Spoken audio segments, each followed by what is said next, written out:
Welcome to Warhammer 40k in the Bible, where I take Warhammer 40k lore to help explain biblical lore. And today we're going to be talking about the Tyranids. And so, I was called out in the comments last video, so that's why you're seeing all these changes, and he was 100% correct. I need to do a better job, and that's the simple answer. So, anyways, let's go ahead and get started. The Tyranids are an extragalactic composite species of hideous insectoid xenos. They actually comprise an entire spacefaring ecosystem comprised of innumerable different bioforms, which are all variations on the same genetic theme. The Tyranids are unlike any other intelligent species encountered by humanity. They are the ultimate predators. To them, all living things, from the lowliest insect to the most advanced starfaring civilization, are mere prey. Only now are the inhabitants of the galaxy realizing the scale of the threat. Unless the Tyranids can be stopped, it will mean nothing less than extinction of all life. The Tyranid species is ultimately dedicated solely to its own survival, propagation, and evolutionary advancement. The Tyranids collectively form a monstrous superorganism that travels across the universe in their great hive fleets of biomechanical hive ships, systematically consuming all other biomatters to enable their own rapid evolution and reproduction. The Tyranids are likened to a galactic swarm consuming everything in its path, feeding on entire worlds and leaving only dead husks in their wake.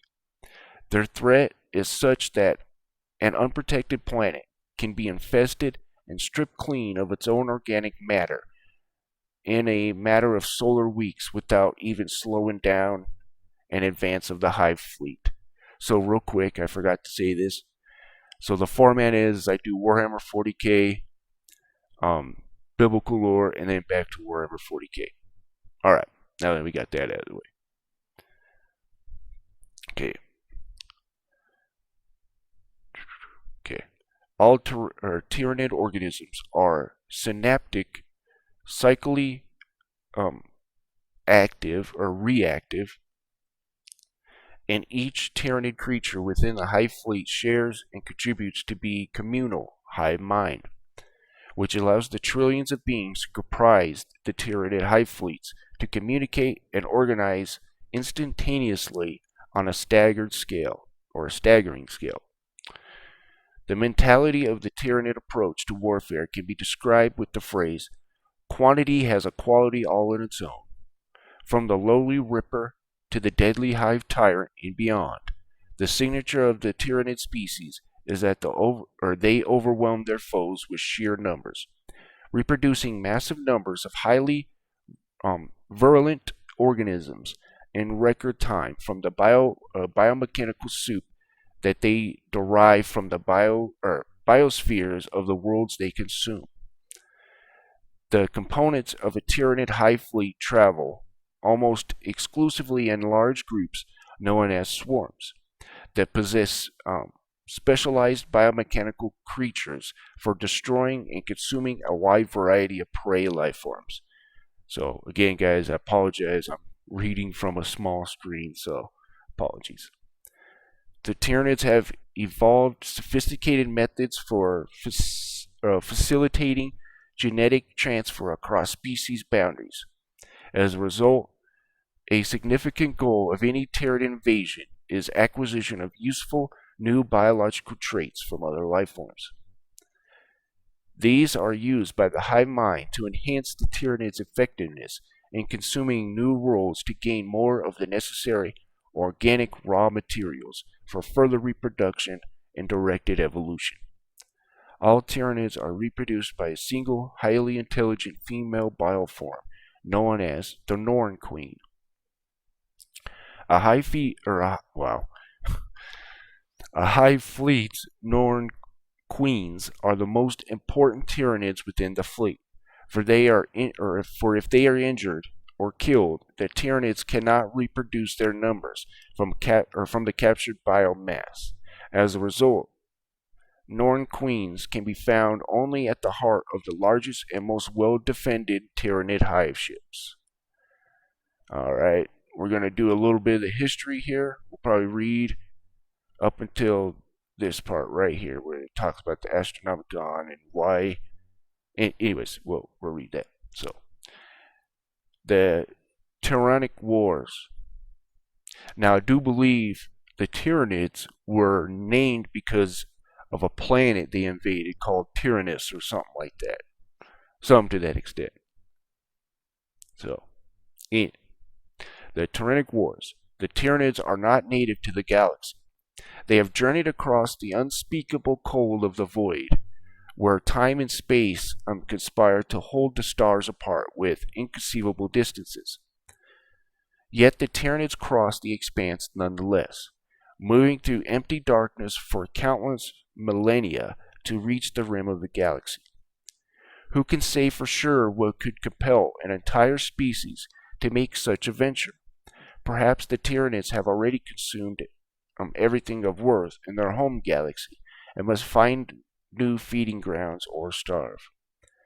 It is possible that the Tyranids have been preying on galaxies since time immemorial, and this is but the latest to feel their predations.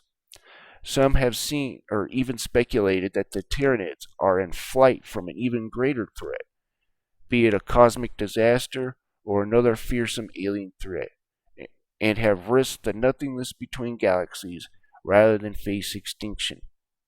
Whatever the truth, for the Tyranids to have endured such a voyage must have required utter single-mindedness and unmanageable energy.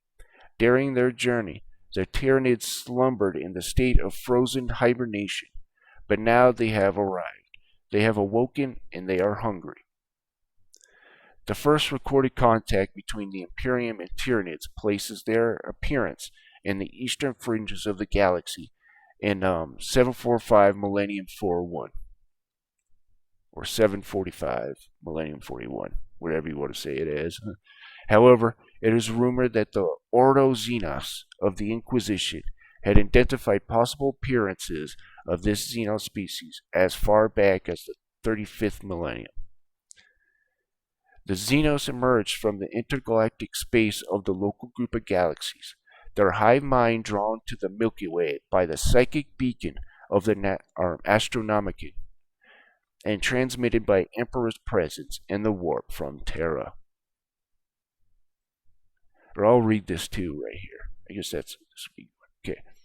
The first officially recorded contact with the Tyranids from the Imperium Man came during the Tyranid attacks on the ocean world called Tyran. Okay, Tyran. There it is. And from their hive fleet behemoth continued directly towards the center of the galaxy, consuming all the worlds in its path. Okay, well, I'm glad I read that part too. So, anyways, let's go ahead and move on to the biblical side of things here. Now we're going to talk about those locusts in Revelation. And in Exodus, by the way, and they're the same thing. Not a lot of people really talk about that. Okay, so Revelations 9, 1 through 3. And the fifth angel sounded, and I saw a star fall from heaven unto earth, and him was given the key of the bottomless pit. And he opened the bottomless pit, and there arose smoke out of the pit, and smoke of a great furnace, and the sun and air were darkened by reason of the smoke of the pit. And there came out of the smoke locusts upon the earth. Now these aren't normal locusts you're going to see here. And unto them was given power, as the scorpions of the earth have power. Now, this is the same chapter, 7 through 11. And the shapes of the locusts were like unto horses prepared unto battle. And on their heads were as it were crowns like gold. Interesting. And their faces were as the faces of men. Again, these aren't normal locusts. And they had hair as the hair of a woman, and their teeth were as the teeth of a lion's, and they had breastplates. Now, this is how ridiculous the modern mainstream church is. They call these helicopters. totally forgetting that it says the power is in their tail. And I don't think a helicopter shoots rockets from its tail. But anyways. And they had hairs, they had women, teeth as the teeth of lions. They had breastplates, as it were breastplates of iron. And the sound of their wings was as the sound of chariots of many horses running to battle. These aren't literal either. Maybe not as big as us, but I don't know. I mean, we were not really given the height and length of these guys. And they had tails like unto scorpions, and there were stings in their tails. And their power was to hurt men 5 months. And they had a king over them, which is the angel of the bottomless pit, Abaddon, or the Assyrian, or the destroyer, right? So now we're going to get into the Exodus here. You're going to see that these aren't normal locusts either. So Exodus 10:14. And the locusts went up over all the land of Egypt, and rested in the coast of Egypt. Very grievous were they. Here we go. Before them there were no such locusts as they, neither after them shall be such. Are these same locusts that we see here? These insectoid looking humanoidal whatever they are.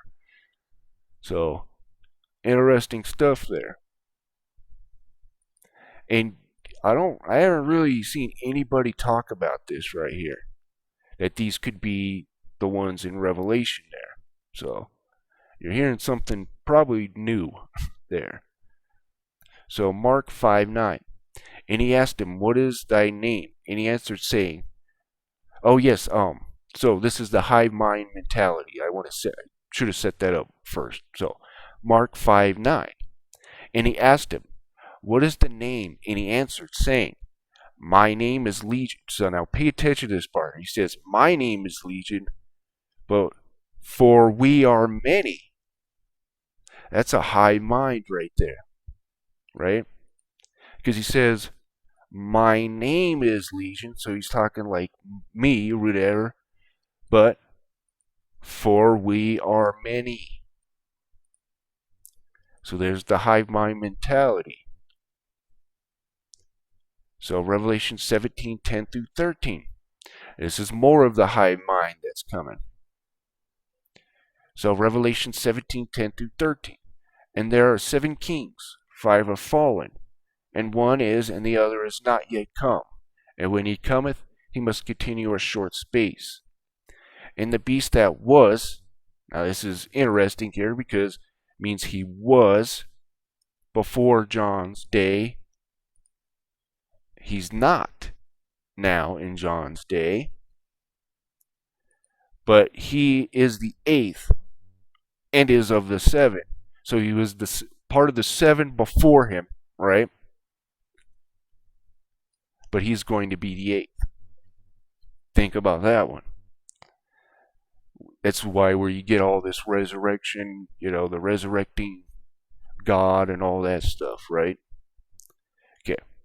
And goeth into perdition, which means destruction. And he's also called the son of perdition, the son of destruction, which is interesting. The 10 horns which thou sawest are 10 kings, which have received no kingdom as yet, but receive power as kings for 1 hour with the beast. Here's the kicker. These have one mind, and shall give their power and strength unto the beast. Like they're amalgamating into one kind of thing, right? Almost kind of like the Tyranids, somewhat. Except they eat their biomass. Now we're going to see how these things could have been formed, right? Where they come from, kind of. Okay. So this is the book of Enoch, chapter 7. So, and they became pregnant, and they bare great giants, whose height was 3,000 ells, who consumed all the acquisitions of men. Now this goes along with the Tyranids here. And when men could no longer sustain them, the giants turned against them and devoured mankind.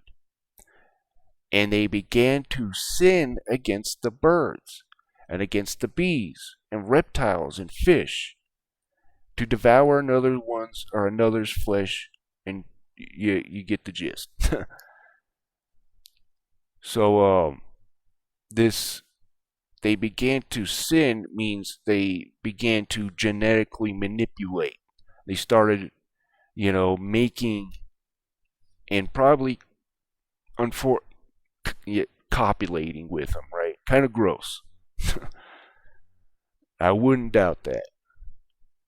But you see here, and they're saying against the birds, beasts, reptiles, and fish. So now these are the watchers and the giants doing this. Now here's humanity doing it.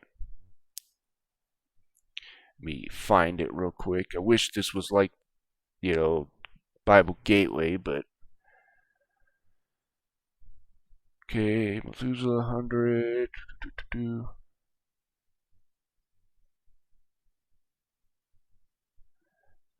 Okay, the wife of Lamech, see, blah, blah, blah.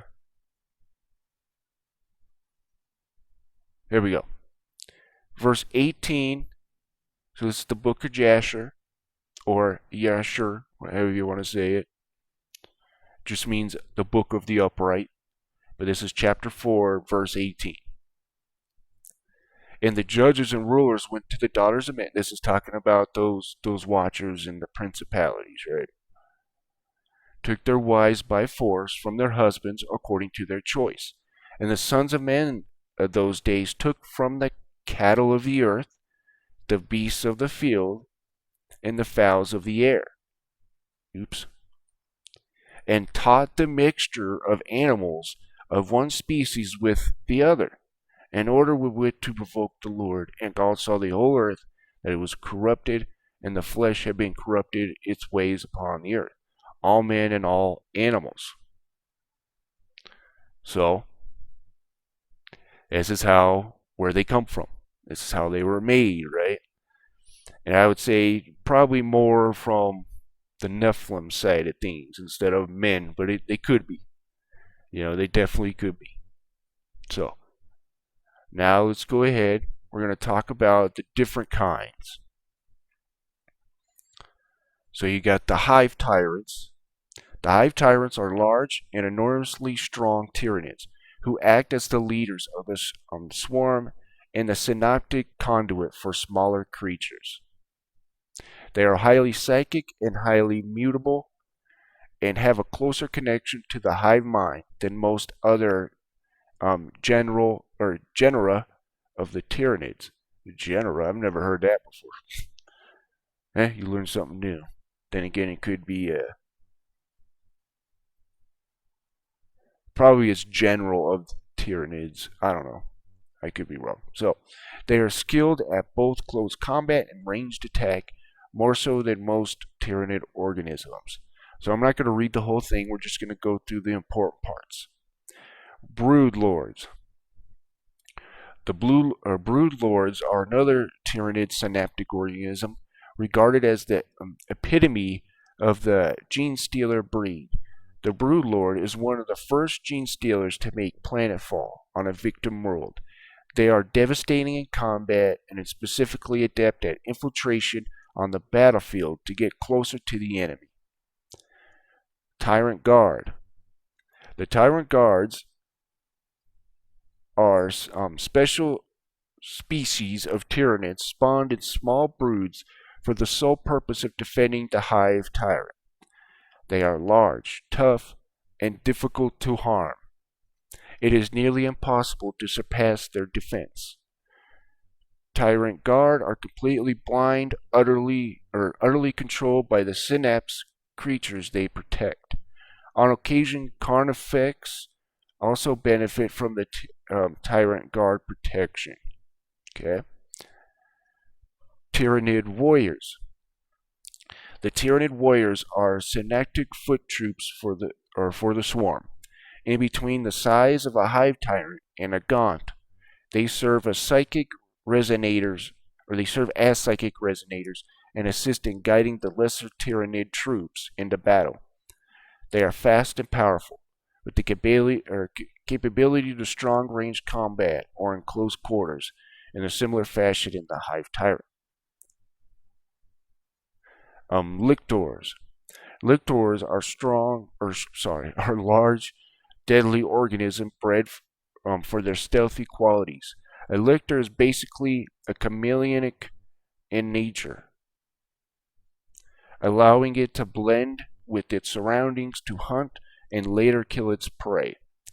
Lictors are usually only seen when the Tyranids are springing a deadly ambush onto an unsuspecting army. So, Gaunts. The Gaunts are basic stable of combat unit of the Tyranid swarm. They are smaller and less physically powerful than most other Tyranid organisms, but they are extraordinarily adaptable and always attack in large numbers. They are fully mutable species, and some are grown with extra wings, adrenaline/venom sacs, and even bizarre biomechanical weaponized symbiotes, including the dreaded spike rifle. Whoa. Gargoyles. The gargoyles are essentially winged variants of the Gaunt genus. They possess many similar traits, including a smaller size and physical prowess than most Tyranid organisms. Gargoyles retain most of the physical traits of Gaunts. However, and their lower legs have atrophied to little more than stumps, like their cousin. The Gaunt, they are capable of being armed with a large host of biomechanical symbiotic weaponry. Rippers. Rippers are small, snake-like organisms designed to devour biomatter so that the new DNA and nutrients can be absorbed by the hive ships. They are released in the final stage of a Tyranid invasion. Okay. Gene Stealers. The Gene Stealers are ferocious humanoid creatures, supposedly derived from human DNA, that are used as a vanguard to the Tyranid invasion of the Imperium. Okay. Carnifexes. The Carnifexes are originally known as Screamer Killers, are huge, hulking, living battering rams armed with a variety of biomechanical symbiotic weaponry. Even stronger than the Hive Tyrants, they are used for assaulting fortified positions and as armor formations such as during and boarding actions. Okay. Raveners. The Raveners, I should say, appear to be related to both Rippers and Tyranid warriors. These large beasts are designed for fast assaults against lighter enemies and dig through the ground to perform surprise raids. The Zoanthropes. The Zoanthropes are a type of psychic artillery whose highly evolved brains swell out of the proportion with their bodies. Through their use of psychic powers, they can perform a number of roles on the battlefield. Some evidence points to the later incarnations of Zoanthropes being improved by the hive mind's assimilation of the Aldari DNA following the Hive Fleet's Kraken Tyranid assault on the craft world Iondin.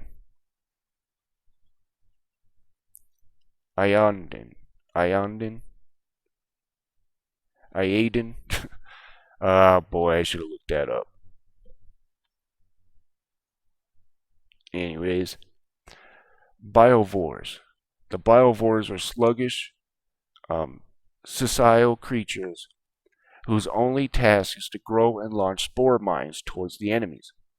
Spore mines grow inside the Biovore's body and are then hurled across the battlefield through a muscle spasm. Biovores are supposedly evolved from Orcish gene stock. The Biotitans. Biotitans are enormous organisms evolved as the response to other races, Titan and other super heavy war machines. They are as yet the largest land-based Tyranid creatures encountered. They range from 9 to 30 meters tall and can single-handedly take out an entire squad of space marines. I guess I didn't need to read that part.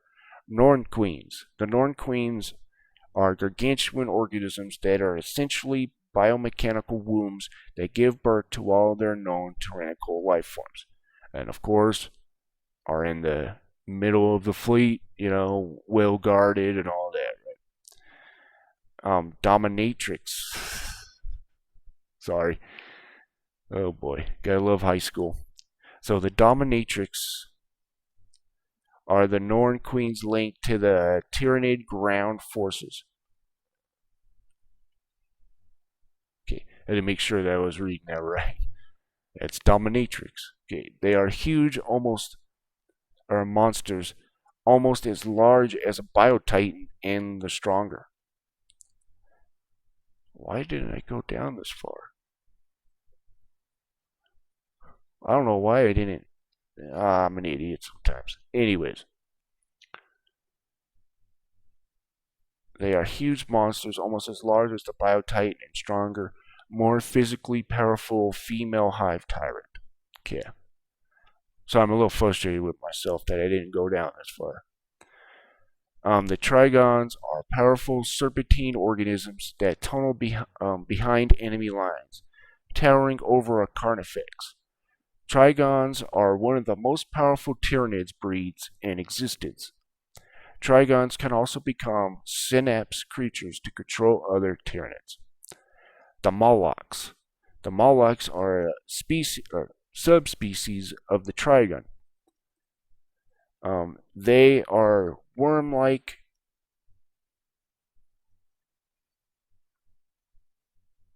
Yeah, Trigon. Okay. They are worm-like and blind, though they are incredibly agile despite their size. Their short claws are not suited for close combat rather than tunnel efficiently under the battlefield. Okay. The Hive Guard. The Hive Guard are charged with protecting Tyranid structures and are capable of unleashing salvo after salvo of intense firepower. Essentially gun beasts, they are heavily armored in a shell-like carapace and have a body designed to be a stable firing platform for the massive impaler cannon bonded to their forelimbs. Physically linked to the shard beasts that comprise the ammunition of their cannons, Hive Guard can target enemies with unerring accuracy, even those who they cannot see, because they can receive sensory impression from the shard bests in mid-flight. Okay. Anyways, guys, one of these days I'll learn how to read and speak English. But excuse me. I do need one of these days to get a camera that I can put on my monitor, so that way I don't have to look at the laptop screen and try to read it. But anyways, guys, that's the Tyranids and the Locusts in the Bible. Very interesting stuff, and of course I haven't seen anybody talk that the Locusts in Exodus could very well be, which I personally think it is saying that they're the Locusts in Revelation there, and that they have faces like men, hair like women, The Tyranids have kind of faces like men because they gene steal them, But anyways, guys, thank you for watching, and you guys have a wonderful day.